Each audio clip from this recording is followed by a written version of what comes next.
നമസ്കാരം, കൊട്ടാരക്കര മീഡിയയിലേക്ക് സ്വാഗതം.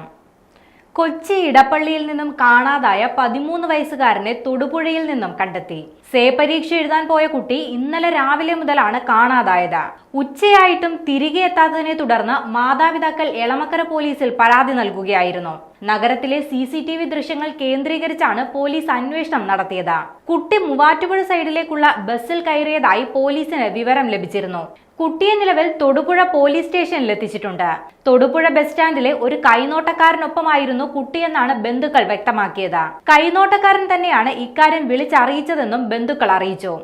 ഇന്നലെ വൈകുന്നേരം തന്നെ കുട്ടി തൊടുപുഴ എത്തിയിരുന്നതായും ഇയാൾക്കൊപ്പമാണ് ഇന്നലെ കുട്ടി ഉണ്ടായിരുന്നത് എന്ന വിവരവും പുറത്തുവരുന്നുണ്ട്. കൈനോട്ടക്കാരനെ പോലീസ് വിശദമായി ചോദ്യം ചെയ്യുകയാണ്.